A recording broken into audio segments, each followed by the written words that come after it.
Wednesday morning to you. It is a numbers game at VSiN, the sports betting network, VSiN.com, Game Plus, iHeartRadio, YouTube TV. However you're taking us in, we appreciate it. It is Gil Alexander. It is Kelly Bidlin on a numbers game where sports betting lives. What's happening? You good? I'm good, man. I like that. It's a new little catchphrase for us. I like that. What's that? Where sports betting lives. I've been saying that for years. Okay.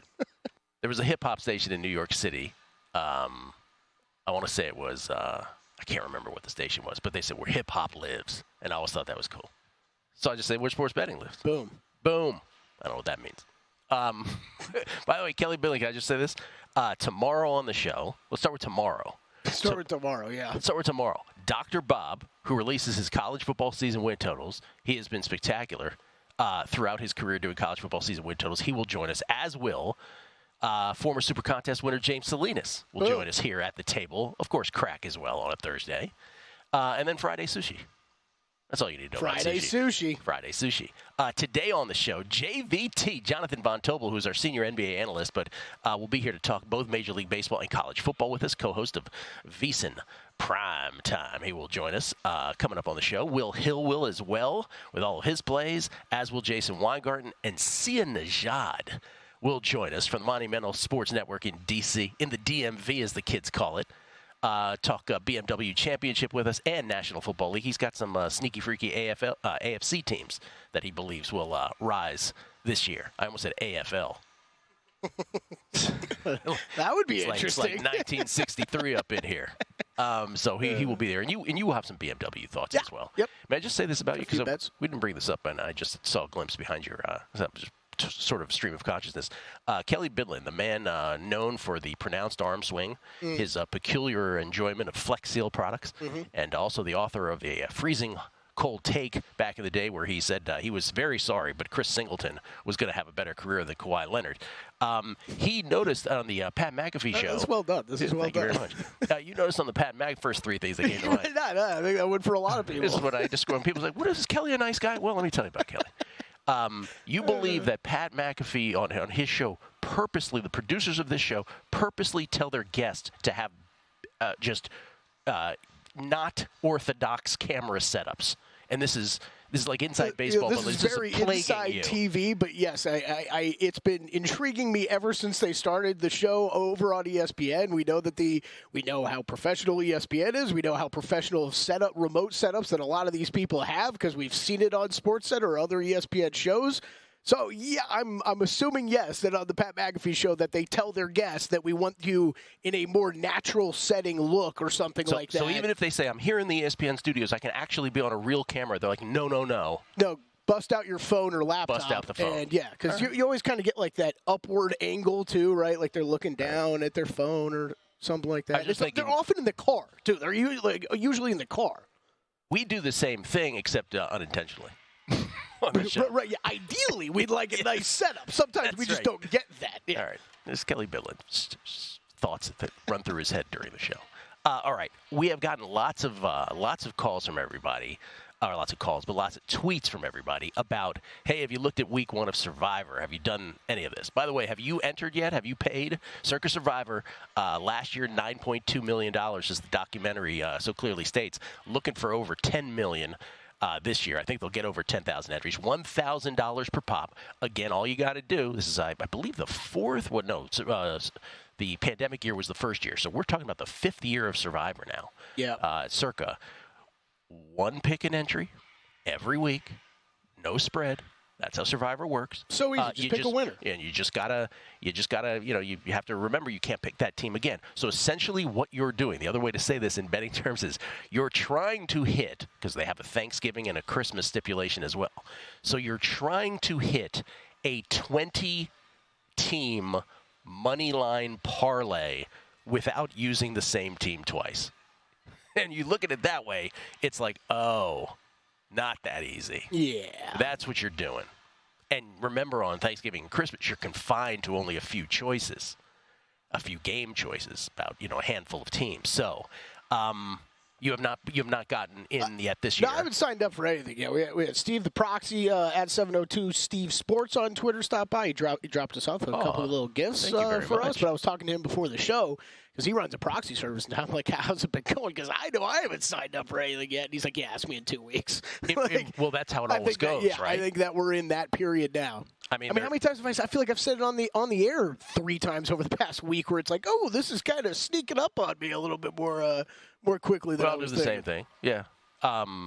So I haven't either, but I think it's going to be the same for me. 1 millions and then five Survivor entries. Probably going to do it that way. So looking at Week 1, obviously there's a Thursday and a Friday night game.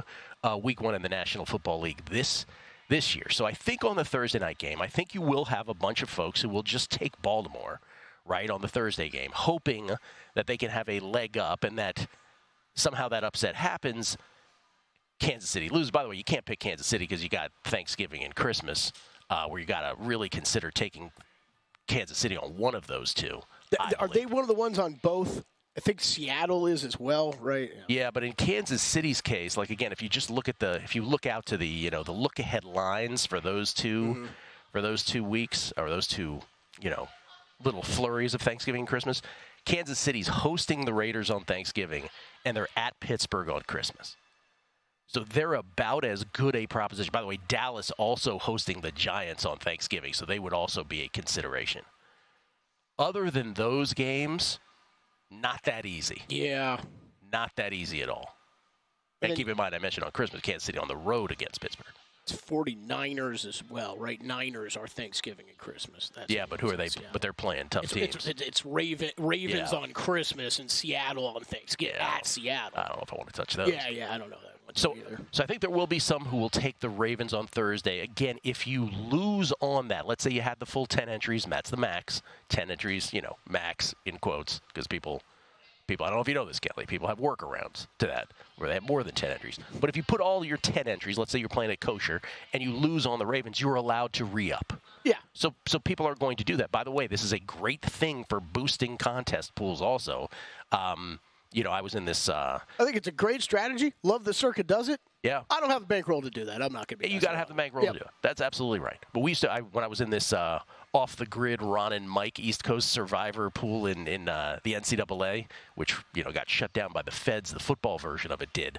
I didn't organize it, Feds. I was just part of it. I was up on the Eastern Seaboard. But that used to be the thing on the first day of March Madness. People would pick upsets early in the day, and then they would just re-up all day long, picking upset up after upset with all the different time slots. So a lot of people will try that. But let's say we're not doing the strategic thing. Let's say we're just analyzing it by games. Which are the Survivor picks? Now, the number one is going to be, obviously, Cincinnati. Cincinnati's a 9-point favorite at home against the New England Patriots. There are other opportunities to play the Bengals. And if you are playing this with a game theory from the beginning, you probably don't play the Bengals, knowing that most will, or that they will be the most popular pick, and then you pray for an upset. But you know what, Kelly? Most people, and a lot of people are going to be first-time Survivor players, most people are still going to pick Cincinnati. Yeah, it's going to be the number one pick.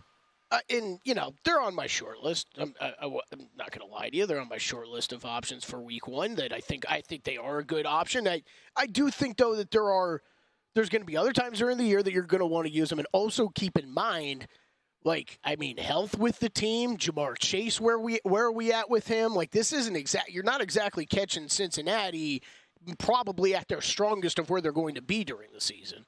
Some people, based on everything we've talked about during the offseason, some people are going to take Atlanta over Pittsburgh. Atlanta's at home. They're only 3-point favorites against Pittsburgh. I bet it. I bet it. I don't know how heavily I'm considering it for Survivor, but I did bet it. Some people will. I will not. Because you just never know, right? You just never know on Week 1. Buffalo's a 6.5-point favorite. They're the second biggest favorite on the board, right? Buffalo's 6.5. Only Cincinnati hosting New England's a bigger favorite. Buffalo's a 6.5-point favorite hosting the Cardinals. Why does that game scare me? Not touching. I was just brought up the other day. I'm mad I missed out on the 7. It's basically 6.5. Maybe there's another 7 popping. That should be live feeding from DraftKings up on our screen right now. And I'm down on the Bills this year, so I want no part of this. Well, we were just discussing yesterday how many injuries they're dealing with heading into Week 1. And, look, that Cardinals offense was pretty dynamic last year when Kyler Murray got back into the lineup. The defense isn't all that great, but you're going to give me 6.5, 7 points to that Cardinals team, I'm kind of interested in that side week 1. So I would not be playing Bills at Survivor at all. Seattle, 5-point favorites hosting Denver. That's also a big-ish spread for week 1. I am not touching that, even though I love Mike McDonald. I love the possibilities with the Seahawks this year. But as I said when I was talking about them, I think they will improve as the year goes on. I agree. So I'm not touching. I agree. So I think that line of thinking, it follows along with Cincinnati for me, too, where I'm like, I don't think you're getting them at their best if you play them week 1. However, Gil, they are one of the ones that are on my short list. Here's the one that I think I will have multiple entries on. Maybe not all, maybe all, but certainly multiple. New Orleans is a 4.5-point favorite against Carolina. Again, the spreads don't matter for the purposes of Survivor, just pointing it out as a guardrail. I think this is probably the way to go, at least in my opinion here for me, because I don't think there is a more natural opportunity to take the Saints ever again. And if you buy into the Aaron Schatz thing, where he says the Saints are going to win that division, they're just boring. That's why people sort of take their eyes off the Saints ball, if you will. Does it scare me a little bit? Sure, everything in week 1 scares me. But I do think I will have multiple entries on the Saints hosting the Panthers. So I think they're my second favorite. I think where I will likely go week 1. Good. There's a chance I end up on the Saints for sure. I completely agree with everything you just said. Buccaneers, I'm staring at with your Commanders going into Tampa. I knew you were going to say. And it's just I'm high on the Commanders and Jaden Daniels. Let me catch him before he gets too good and gets rolling with that offense. Oh, he may catch you. So what's going to happen, baby? Let's go, Jaden. Get Kelly Bidlin. We'll come back. Football on the other side, and baseball as well. It's a numbers game at VSiN, the Sports Betting Network.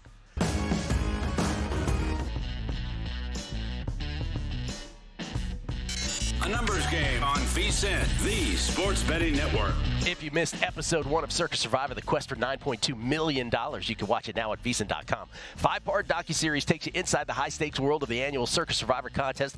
Follow the contestants as they make all-or-nothing picks over the 2023 NFL season and go behind the scenes of the world's largest legal betting contest. Several VSiN hosts make appearances along the way to offer their advice. You can watch episodes 2 through 5, once you've seen 1, that is. Next week, Monday through Thursday, 9 p.m. Eastern, 6 p.m. Pacific.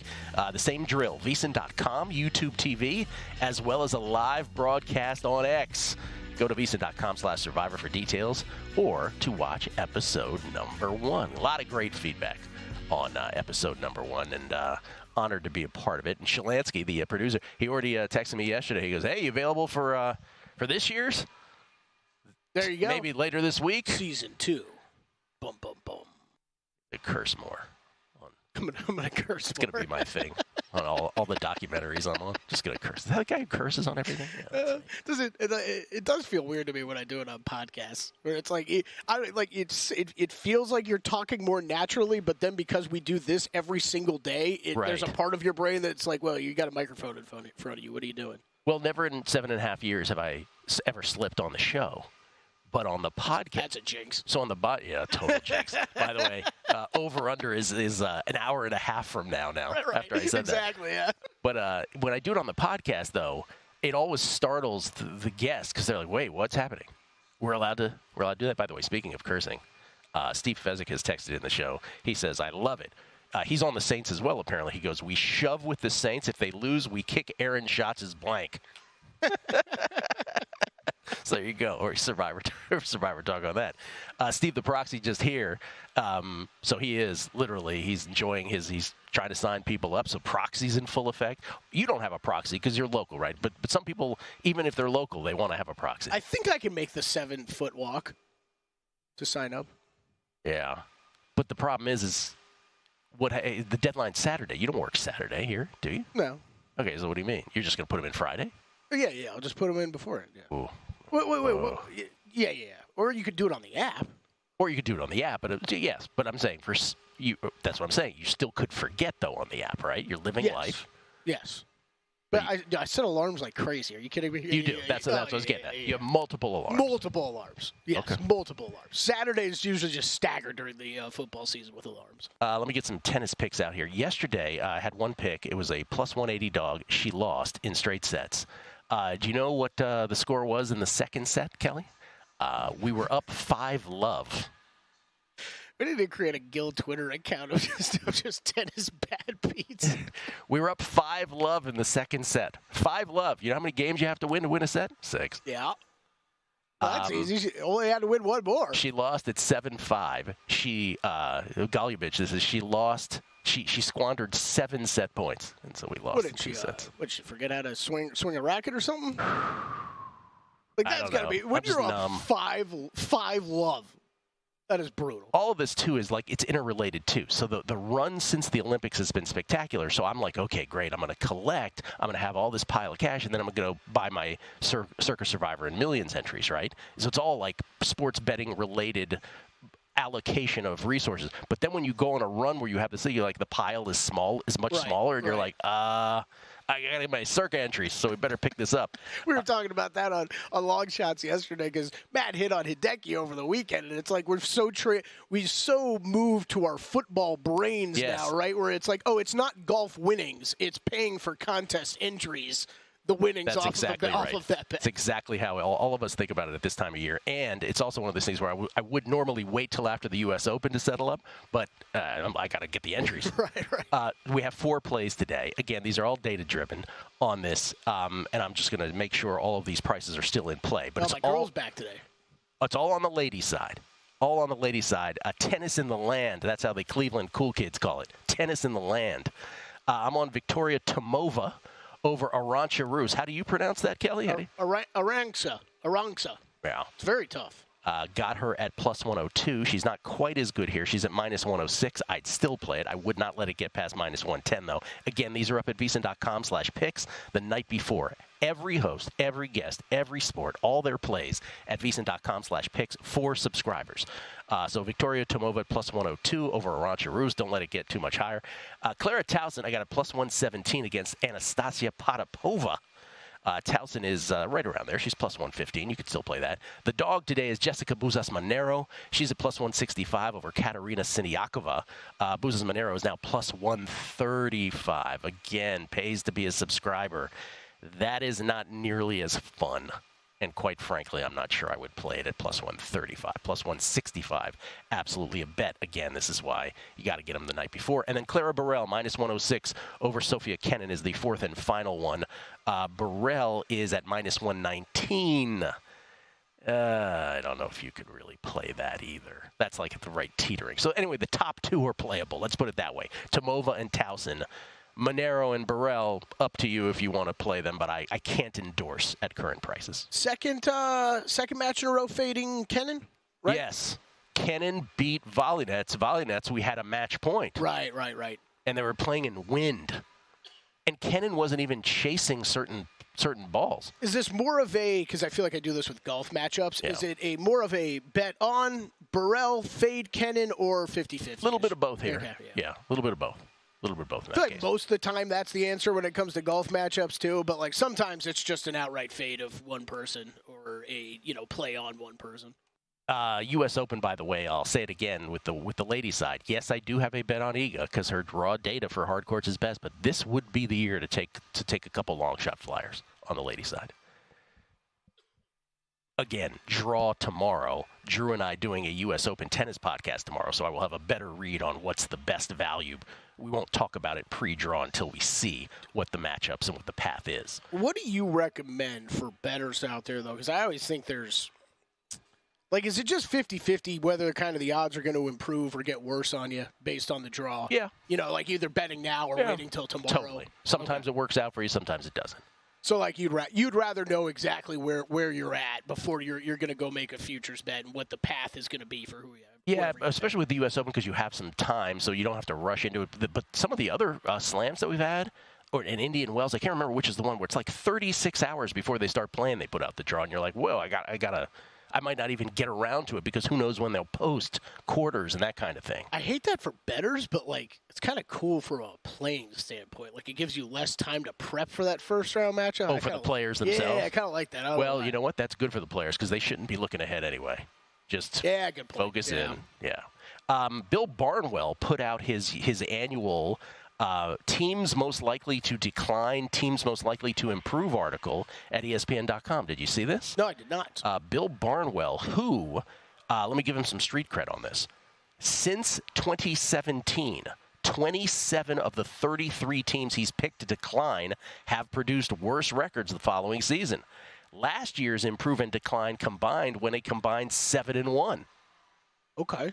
Now, he's not a bettor. Right, there's just basic record stuff. He's not a bettor. That's right. So he's just talking about improve, decline, literally. But is their record better or is their record worse? Yeah, like that might sound easy, but it's kind of the same thing as Still Survivor, hard. Right? Like where we're like, just pick a winner each week. How hard can it be? I just wanted to focus in on one for this purposes right now, which is one of the decliners, which is, to nobody's surprise, the Pittsburgh Steelers. Have you heard this before about the Steelers?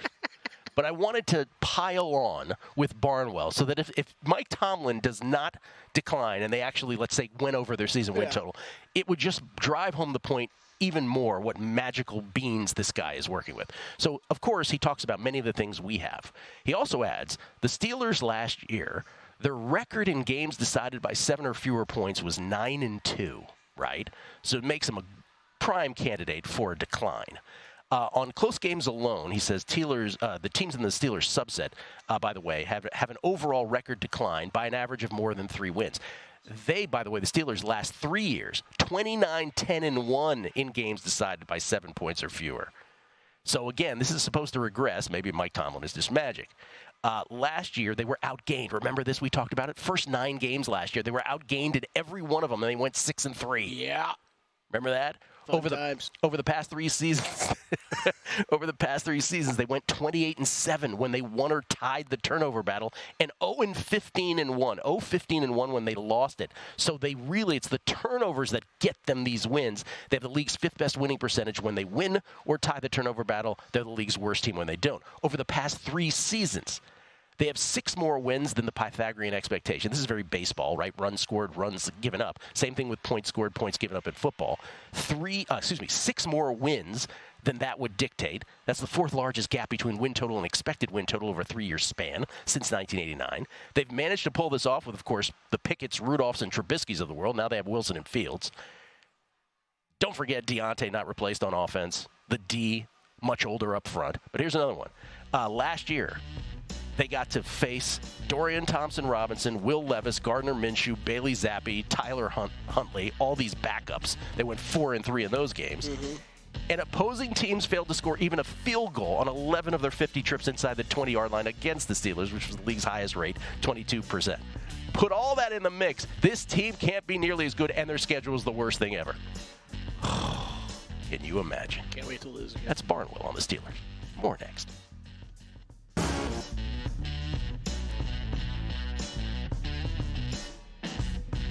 A numbers game on VSiN, the sports betting network. Back on a numbers game, live from Bar Canada at the D. It's Gil Alexander. It is Kelly Bidlin. We will get to more of that Barnwell. I'll list all of them. I just wanted to focus in on the Steelers there just to pile on with all the reasons why the Steelers were just smoke and mirrors, not only last year, but the last 3 years. And then, of course, inevitably, there's going to be some people who listen to that and are like, oh, no, Mike Tomlin is just that great. Leader of men. Yeah. So. It's bit me in the ass, that's for sure. At some point, between the Steelers and the Miami Heat, I should probably stop getting in front of quality organizations. Spit Kelly and the Tuchus. Mm-hmm. We get tweets at Beating the Book. This is from, let's see, boop-a-doop-a-doo. Warrior013. You and I did that first coach to be fired thing. As soon as I saw the list, he said Sirianni. The honeymoon is over, and I don't think the players are all in on him anymore. McCarthy should not even be coaching on opening day. Nick is the only play. He agrees with me about Sirianni. Chris Heath, illogical reasoning attests one of these upsets has to happen eventually. Right, I think he's talking about Survivor. I think. Master of Puppets he says, agree on the Saints, but Kelly, do you really want to put your Survivor life on Baker Mayfield? Yeah. I'm okay with that. I'm okay simple. with that. And then Tim Thompson, and we'll get to more of these. Tim Thompson about the last coach to be fired, or first coach to be fired, pardon me. McCarthy's on a lame duck contract. Not sure if that makes it more likely or not if things go south. Jerry has only done it once. Wade Phillips 2010, which ironically in a roundabout way probably ended up with McCarthy in Dallas. And the numbers, guys, one more. Yes, Gil, Saints. Sure, they could end up stinking this year, but built into this pick is fading the Panthers. I'd like to bet against the Giants all year as well. Dare I say Vikings week 1 on the road. And inevitably, I'll get to the others coming up. Inevitably, there are some who will have the strategy of, a lot of people have multiple entries. One of their survivor entries is just going to be, this is the fade Patriots entry, or this is a fade pick your team entry. Part of the reason why I was able to get to week 14, the first year of Survivor, before crashing out, was it was just the fade the Jets and Jaguars year every week. So sometimes you can simplify it.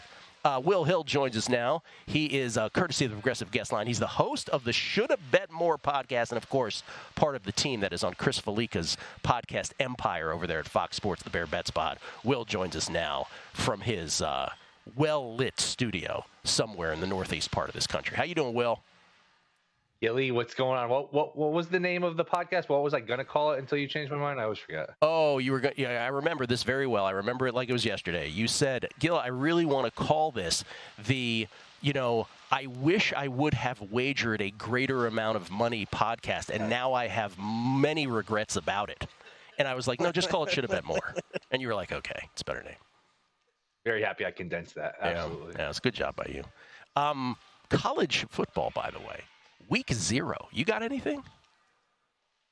Yeah, look, I'm happy it's back. It's not exactly, it's not exactly Michigan, Ohio State this week or Georgia, Alabama, but we do have some games. They're scattered about, so they cover every sort of window here, starting at noon Eastern. I'm going to take the bait and take New Mexico plus 11. You got the 1AA team on the road laying 11. I'm sure. Look, I'm sure there's a reason. Like, I just feel like this, and I don't believe in like trap lines, but this certainly feels like, all right, what am I missing here? I get New Mexico's bad, but they got a decent quarterback, played a little bit at the end of last year, threw 6 touchdowns, no interceptions. Dampier, he could run a little bit.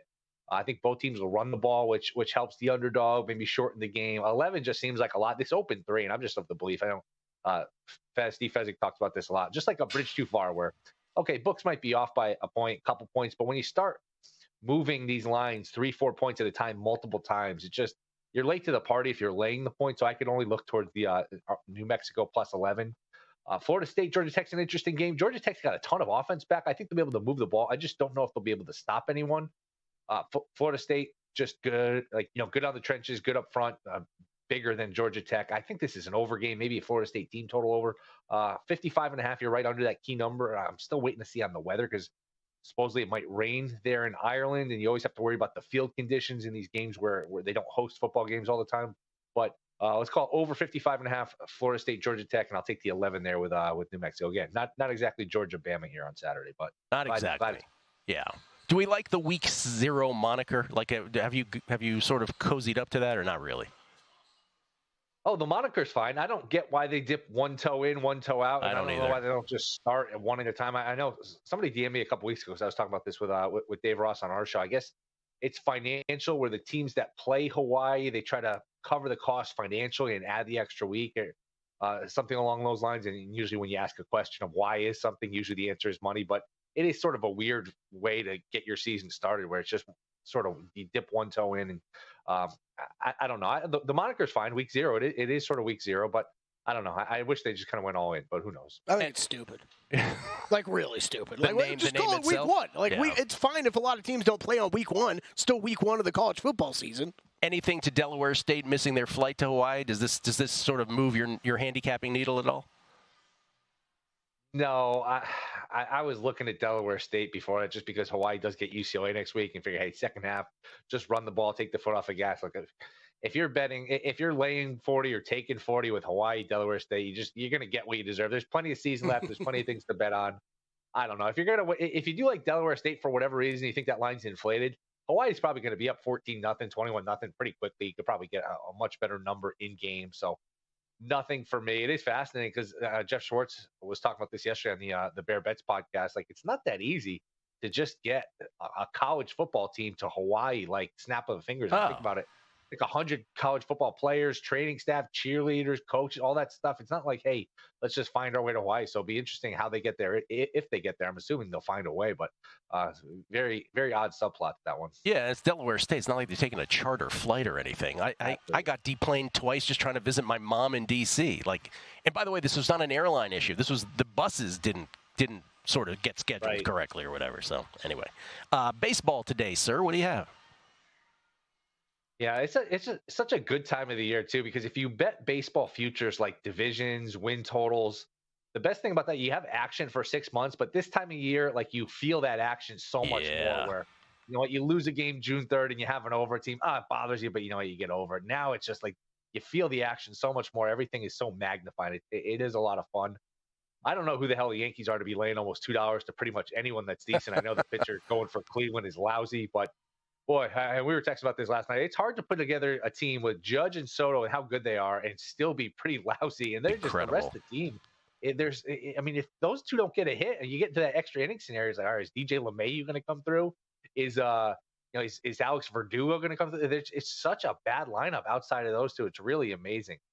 So Cleveland plus a 1.5. The road team, maybe the Yankees are up a run after 8, and you don't get that final at bat. I'll take Cleveland plus a 1.5. I like the Houston-Boston over. Verlander is returned. I don't like backing pitchers coming off the injured list. I just think, who knows, rhythm, how sharp are they? Boston can hit. Houston can hit. Criswell going for the Red Sox. He stinks too. So I'll go over 8.5 there. And I'm trying to figure out a way to fade our buddy Cole Irvin. Cole Irvin, if you remember, Gilly, he was on the mound. I do. When you won that June 30th bet, yes. He's back. And, boy, Baltimore cannot catch a break with these pitchers. Otherwise, they'd be up 4 or 5 games. I don't know if you saw this. Zach Eflin, who they got at the trade deadline, the pitcher from the Rays, he's been awesome for them. 4-0 in 4 starts. He's been great every time out. He's hurt now. So Baltimore's basically missing 5 of their top 6 starters. So Irvin goes today, 6 expected ERA, 300 expecting batting average. So now the question is, how do I fade him? Do I just take the Mets on the money line? Manaea's been pretty good. Do I just take the Mets first 5 team total over 2.5? I'm leaning towards taking the over 2.5. First five team total plus 115 at DraftKings. That's probably the way I'll play, and I'll probably play some Mets money line because Irvin is just a complete fade. And it's interesting. Baltimore still getting like plus 105 to win the division. This Yankee schedule, this soft Yankee schedule that was supposed to propel them to the AL East lead. You know what? You look up, it's August 21st. A lot of days have come off the calendar, and they've not made up any ground. They've not pulled away. They've lost games to the White Sox. They lost 2 out of 3 to the Tigers. They lost games to Toronto. They lost 2 out of 3 to the Angels. They've let this slip away. So I would look towards the plus money here with Baltimore. I wouldn't be shocked at all if Baltimore wins this division. Yeah, it's so interesting. And this is just, again, a testament to how long the baseball season is. You remember that, I think it was June 2nd, I went to a game at Oracle, the Giants and the Yankees, and it was Doval on the hill. The Giants were up 2 in the 9th, and this is before we know Doval was going to have a terrible year necessarily, and the Yankees ended up plating 4 in the 9th. And I remember walking out of that stadium and thinking, oh my God, this Yankees team is invincible, right? Like they were just, I remember you just, they're really good, right? Like, we all thought that. All that said, we should still look at the whole major league standings. They're only 1.5 games worse than the best record in all of baseball, right? So it's all relative. It breaks my brain. I can't even comprehend that. Like, it makes no sense. You watch this team every night, and to tell me, hey, they're right there for best team in baseball, it makes no sense. It really doesn't. All right, last 30 seconds. I asked this of folks yesterday. What is the consensus, at least in your world, the consensus NFL season-long bet that you hear all the time and you're like, I just cannot get into it? I just think, I don't know if this quite answers your question. I think people are too dismissive of Dallas. Has anybody on Earth, has anybody in America anywhere picked Dallas to win the division?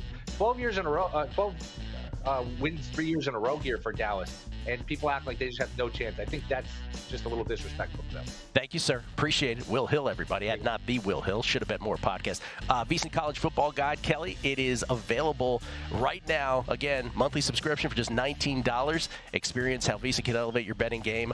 Get it. Sign up today. All the tools and trends for college football and NFL seasons for just $175, your early bird price.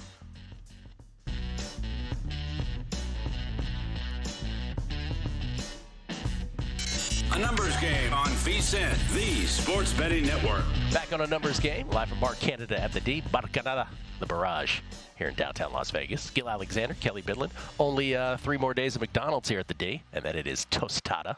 But who's counting? But who's counting? I thought it was the 26th. I thought it was. Well, for us, because it's the week. It ends on the weekend. Oh, okay. Yeah, so 3 more days for Sunday. us. Yeah. That's tough. Sushi in 2 days, going to be announced.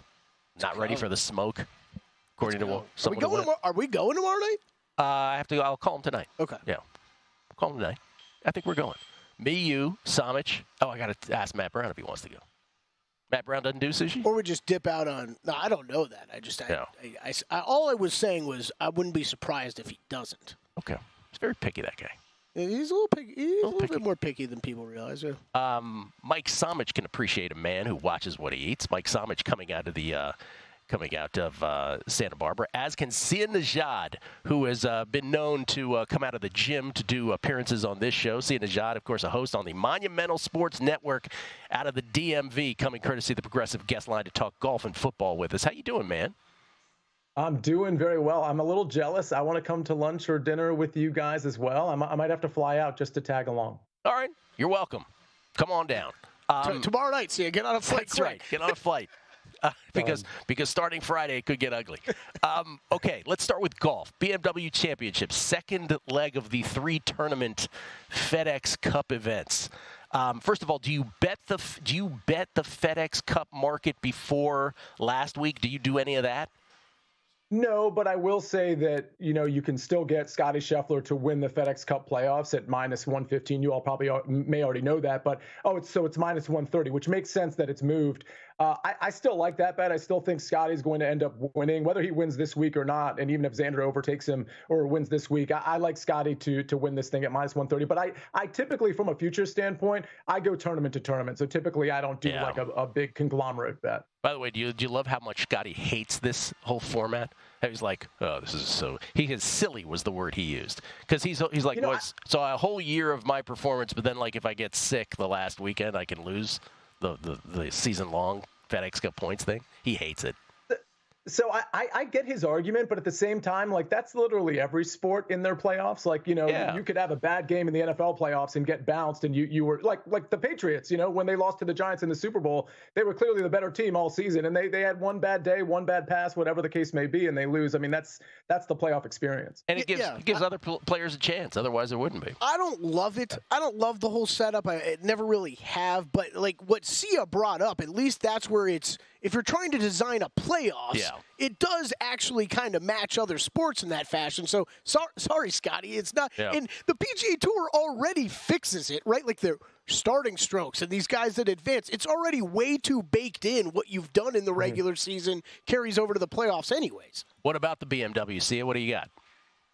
So what I got is I think Scottie or Xander's going to win this thing. So what I'm trying to find across all markets, and you can really find this anywhere at this point, is taking a player in the without Scottie Scheffler and Xander Schauffele market. Listen, if you want to take Scottie at +300 or Xander at +550, I'm not going to argue with you. That's not what I'm doing. I'm actually focusing on that without market, taking those two guys out of it and taking guys like Patrick Cantlay, who right here we see at 16-1. You can get him at 12-1 in the without Scottie and Xander market. I like him there. I think he's heating up. We know he usually heats up around the FedEx Cup playoffs, but that's actually been borne out over the last 4 or 5 tournaments. One hiccup over the last 4 or 5 tournaments, but he's been really good. The accuracy can be an issue, but the approach play, the short game, it's all there. And I say accuracy, I mean, lately it's been an issue, but I think he lines up well to maybe finish first here, but certainly maybe second or third behind those two stalwarts in Scottie and Xander. The other guy I like from a more long shot standpoint is Adam Scott. I'm betting him in the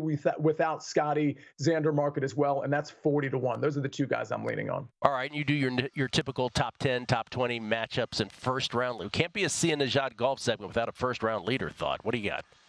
It sure can. We're going to go with, speaking of Cant, we're going to go with Patrick Cantlay. Listen, it's an uninspiring play. People don't like to back Patrick Cantlay. I just like the momentum he's carrying into this tournament. He's 25-1 to be a first-round leader. He has a morning tee time, which I think will help. There's going to be some thunderstorms maybe tomorrow that could make things a little interesting, but Patrick Cantlay, 25-1, Adam Scott again at 35-1, and then I'm going with the long shot. I had him last week, and he was a 12-footer away from tying the first-round lead at 60-1. It's Taylor Pendrith. Now he's 50-1. He's a guy that I don't think can win this tournament, but can get hot for a round, particularly with the putter and the ball striking. So those are my 3 first-round leaders. Okay. See, is this more of a bet on Morikawa in the matchup, or are you on the full fade Rory train right now as he's stumbling down the to the finish line? Well, the beauty of that question is it's both. It's truly both. It's Colin Morikawa is playing well. He wasn't great last week, but he's playing well, a great course fit, and Rory's kind of tumbling and stumbling here. I even think if Rory bounces back, I still think Colin Morikawa has the edge here. I think he's the better course fit. I think he's in the better form. So I like Colin minus 110 over Rory. And then that other one, Victor over Ludwig. Victor's playing better. Both of their hiccups are in the around the green department. And so you can cancel each other out on that one. I just think Victor's in much better form. This number, minus 120 over Ludwig in a tournament matchup, I think you could play this up to minus 135. That's where I think the number should be. All right, so in addition to Cantlay and Scott as outrights, you've got Cantlay top 10 plus 150. You've got Aaron, Ryan, Adam Scott at minus 120 and even money, respectively, top 20 as well. I move it along because I want to talk football because you, and I teased this earlier, you like some AFC teams that many don't have on their radar this year. Explain, sir. Okay, so the first one that comes to mind is the Colts. And I think, you ask that question to all your guests of, what's a bet that you're willing to fade or a team that you're willing to fade that a lot of teams are on.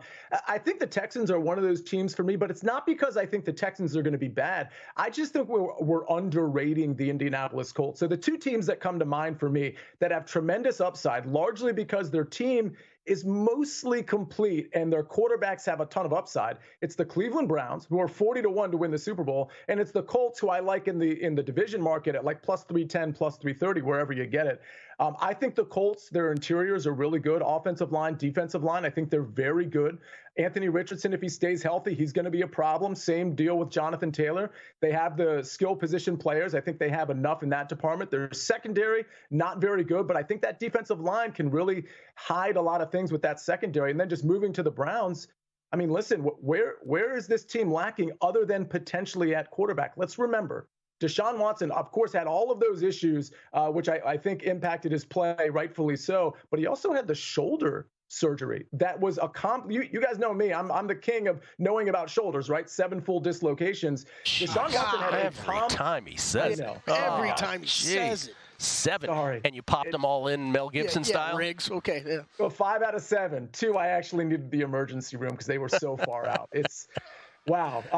I get shivers just talking about it right now. But my larger point is this isn't a normal shoulder surgery that he underwent a couple of years ago. It's a more complex one. And I could see a situation where he's actually more comfortable from a physical standpoint with his arm going into this season with potentially the best defense in the league, a good offensive line, some weapons on the outside. Like, this is one of those upside situations with both Anthony Richardson and Deshaun Watson, where if they can mirror the small sample size we saw with Anthony Richardson and what we saw, at least 80% of what we saw with Deshaun Watson 3 years ago, these teams can make a huge impact. I think the Browns are alive even to win their division, in spite of the fact that I would be betting the Ravens in that department. I think both those teams are very good and kind of being undersold right now.